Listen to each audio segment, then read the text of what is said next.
सन 1857 भारत पर अंग्रेजों का राज तेजी से बढ़ रहा था। राजाओं से उनके राज्य छीने जा रहे थे। किसानों पर भारी टैक्स लगाया जा रहा था और भारतीय सैनिकों को अपने ही देश में नौकरों जैसा समझा जाता था। गांवों में भूख थी, शहरों में डर था और हर तरफ अंग्रेजों की बंदूकें। लेकिन अंग्रेज ये नहीं जानते थे कि भारत के अंदर धीरे धीरे गुस्से की आग जल रही है। बैरकपुर की चिंगारी। बैरकपुर छावनी में एक जवान सैनिक रहता था, मंगल पांडे। वह बहादुर था, लेकिन अंग्रेजों के अपमान से अंदर ही अंदर टूट चुका था।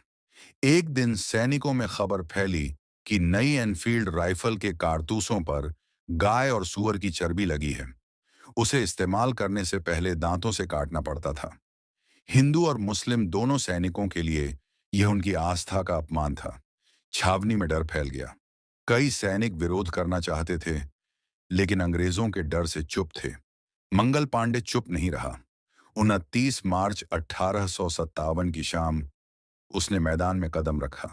उसकी आंखों में गुस्सा था, हाथ में बंदूक थी। उसने जोर से चिल्लाकर कहा, आज अगर हम चुप रहे तो आने वाली पीढ़ियां हमें कभी माफ नहीं करेंगी। कुछ ही पलों में गोलियां चलने लगीं। अंग्रेज अफसर घबरा गए। पूरी छावनी में अफरा तफरी मच गई, लेकिन बाकी सैनिक डर गए। कोई खुलकर साथ नहीं आया। मंगल पांडे अकेला लड़ता रहा। आखिरकार उसे पकड़ लिया गया। फांसी, जिसने आग फैला दी। 8 अप्रैल 1857, सुबह का समय। पूरा मैदान सैनिकों से भरा था। अंग्रेज चाहते थे कि सब लोग डर जाएं।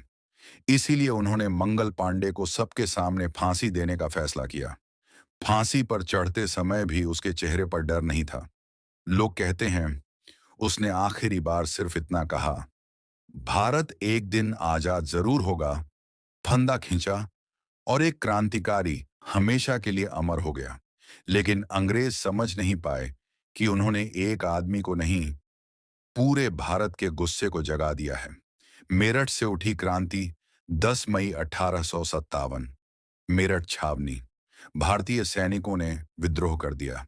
उन्होंने अंग्रेज अफसरों पर हमला किया, जेल तोड़ दी और दिल्ली की तरफ बढ़ गए। रास्ते में गांव वाले भी उनके साथ जुड़ते गए। कई जगह लोगों ने अंग्रेज दफ्तरों में आग लगा दी। अब यह सिर्फ सैनिकों की लड़ाई नहीं रही थी, पूरा भारत जागने लगा था। दिल्ली का युद्ध। दिल्ली पहुंचकर क्रांतिकारियों ने बूढ़े मुगल बादशाह बहादुर शाह जफर से मुलाकात की। उन्होंने कहा, हमें एक ऐसे नेता की जरूरत है जिसके पीछे पूरा भारत खड़ा हो सके। बहादुर शाह जफर बूढ़े थे, लेकिन उन्होंने विद्रोह का नेतृत्व स्वीकार कर लिया। कुछ ही दिनों में दिल्ली में अंग्रेजों का नियंत्रण कमजोर पड़ गया। क्रांतिकारी सड़कों पर थे। लोग आजादी के नारे लगा रहे थे, लेकिन अंग्रेज इतनी आसानी से हार मानने वाले नहीं थे। उन्होंने बड़ी सेना तैयार की। तोपें लाई गईं। दिल्ली को चारों तरफ से घेर लिया गया। फिर शुरू हुआ भयानक युद्ध। कई दिनों तक गोलाबारी होती रही। सड़कों पर धुआं भर गया। हजारों लोग मारे गए। आखिरकार अंग्रेजों ने दिल्ली पर दोबारा कब्जा कर लिया।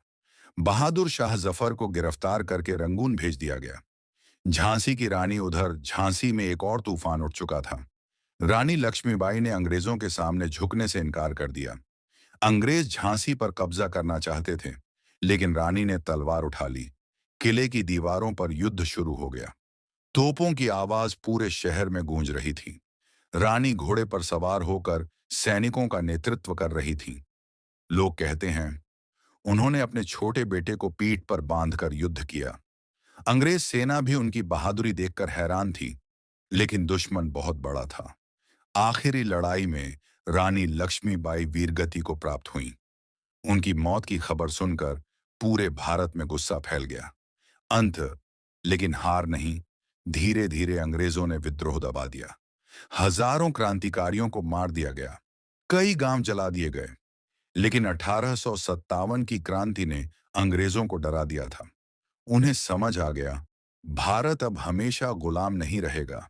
यही आग आगे चलकर आजादी की सबसे बड़ी लड़ाई बनी। ऐसे ही वीडियो देखने के लिए चैनल को सब्सक्राइब करो और बेल आइकॉन दबाना ना भूले। धन्यवाद।